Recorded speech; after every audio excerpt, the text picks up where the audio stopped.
Hello and welcome to Show Studio's second roundup of the New York Fashion Week women's wear shows. I'm editor Hetty Malik and we're going to be talking about Proenza Schouler and Eckhaus Latta. Both of these shows I want to talk about in the context of the idea of commerce, the idea of having a consumer-facing brand, of being very connected to what your consumer wants, what they want to wear, and giving them clothes that they feel like they can either recreate or wear straight off the runway. That kind of idea of being consumer facing is very inherent, I feel, to even just having been here a few days in New York Fashion Week. But that is kind of an idea that's inherent to kind of New York fashion, that idea of kind of the consumer facing, the commerce.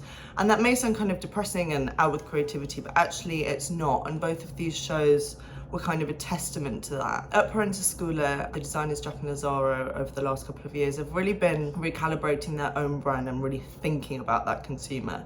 And they've done a few interviews in the past couple of years where they've spoken about the fact that they felt like their runway shows and what they were producing was very disconnected from what actually ended up in stores. You know, a runway show will always have these kind of, typically have kind of a lot of, you know, especially in Paris, we'll have a lot of big kind of art pieces ready for photo shoots, but actually what ends up in store will be a kind of edited version of that. But what we saw at the Proenza Schouler Spring Summer 24 show was definitely a collection of clothes that could come straight off the runway and onto the rail. Definitely kind of a sensibility that they're continuing from their fall show. And it was held at the Phillips Auction House, so kind of placing fashion in this context of art, that idea of kind of, you start thinking about ideas such as art as commerce. You know, how do you approach kind of creativity as something to be sold? Again, something that Jack and Lazaro have really been kind of grappling with and exploring over the last couple of years as they've kind of got a new chief exec,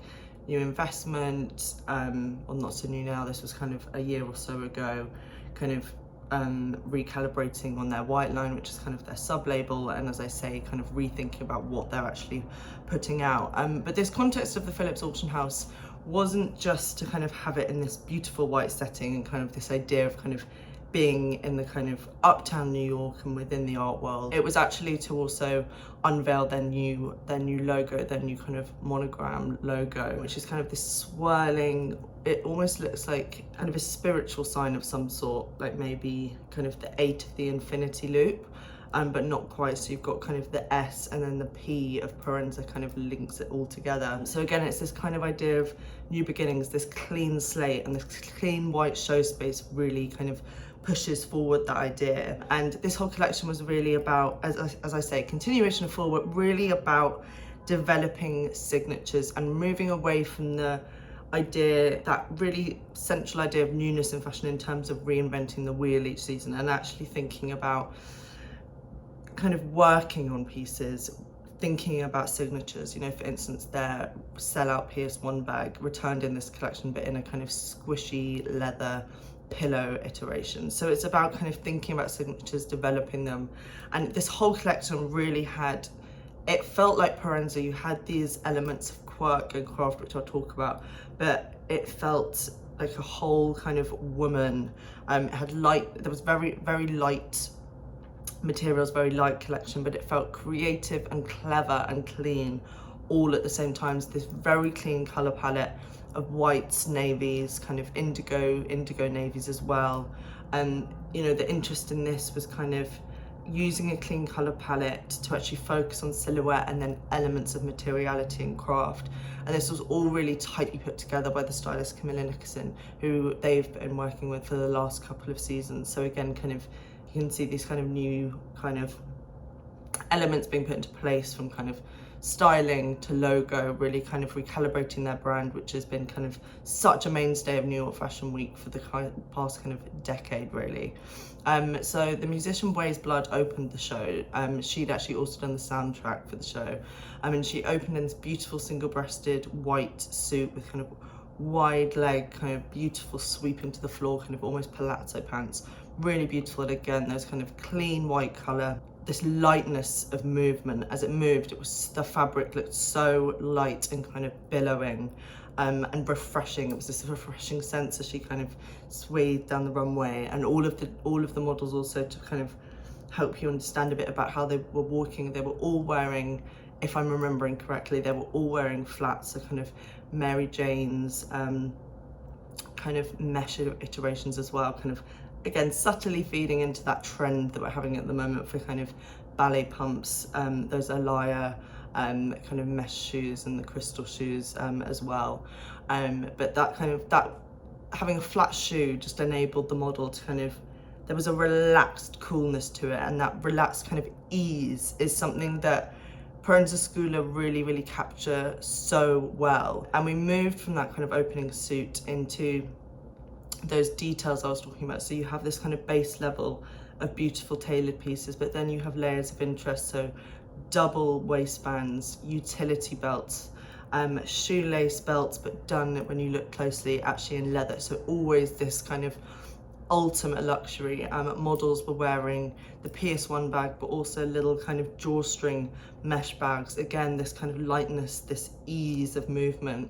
There was denim in this collection, probably the heaviest kind of, other than the leather, kind of the heaviest and kind of thickest material in this collection, which did overall feel very kind of light. So we had white kind of painted indigo blue jeans. Other levels of interest were kind of an ostrich feather bag slung over the shoulder, layered, this was white and then layered over a white top, so it almost looked like the shoulder of the top was kind of detailed in ostrich feather, but it was actually this bag. Beautiful kind of stretched Georgette dresses in kind of blues and mint greens. They're kind of classic, kind of almost fisherman, kind of, you think of a fisherman knit, so something like this almost. Done towards the end with their halter dresses, but that's done in leather, and it's so beautiful. So you have these kind of, that level of craft and quirk which Proenza have always been known with, but threaded through this kind of clean, light collection. My only criticism would probably be, you know, all of these clothes were so flattering, and the only thing I didn't think was so flattering was the drawstring dresses, which were kind of drawstring kind of tied in, kind of ruching around the knees, and it just wasn't a very flattering silhouette. It's one of those things that you would see and look quite cool in an editorial image, and then actually doesn't look great on the everyday woman, and it felt a bit too surreal and odd in comparison with the rest of the collection, which kind of, to summarize, was about the showpiece becoming more wearable and commercial. And really working to connect with that consumer. And you can feel it, you know, this woman, you could feel her on the runway. She's desirable, she's clever, she's intelligent. She was reflected all over the front row. So we had people like Sophia Richie, the model Karen Elson, the actress Rachel Sennett, Pamela Anderson looking incredible, the editor and stylist Grace Coddington. So it was this feeling of just ultimate desirability and clever, intelligent women. Now on to Eckhaus Latta, designed by Mike and Zoe. This kind of design duo have also been thinking about kind of recalibrating, it feels like, in their collections over the last few years. They kind of burst onto the scene about kind of, when was it, about 10 years ago, just over 10 years ago as well. But they were always very much kind of an art brand, a performance brand, you know, very quirky, a bit more underground, a bit more DIY. And over the recent seasons, they've still got that spirit, but it's been about kind of, how do you scale that? How do you make that into a viable business model that can be kind of reproduced and accessed by the consumer on a wider kind of scale? And this collection, you know, was, as Proenza Schouler was kind of about, you could see that woman on the runway, you could also see that person on this runway as well, and you could see these as clothes again that can go straight from catwalk to rail. It was very much kind of feeding in almost to partly the Y2K trend, and I say that because of the kind of silver patina on denim, the vintage kind of style leather jackets, the kind of silhouette of these kind of pants with their little crop jackets as well. This collection almost reminded me of this being New York's answer to Knowles, which we have in London, and has also become kind of a global brand. But kind of to start from the beginning, you know, while Proenza Schouler was this very white, bright space, Eckhaus Latta was much darker. It was kind of an orange, kind of glowy light took up the space. Models came down on an escalator and back up again, which was a nice kind of quirky entrance, if you will. They were not wearing flats in this collection. They were wearing these amazing kind of platform kind of wedges and clogs, and definitely had all of their casting at Eckhaus Latta, it's both men's and women's, this show, but everyone is their own character, their own person.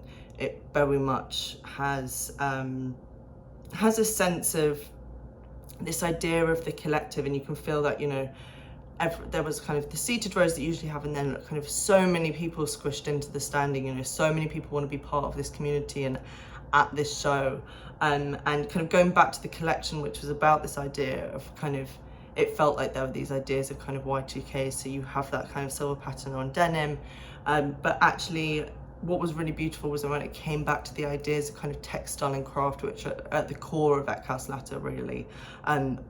Absolute highlight with these wrap sheer dresses, a particular one in blue, which had been done with kind of knitwear, and it almost had kind of the silhouette of upside down kind of garters in it, and just looked so beautiful and complimentary on the model, and made her just, you know, the sense of craft and the sense of kind of intimacy with the body and shaping it. She just looked so beautiful.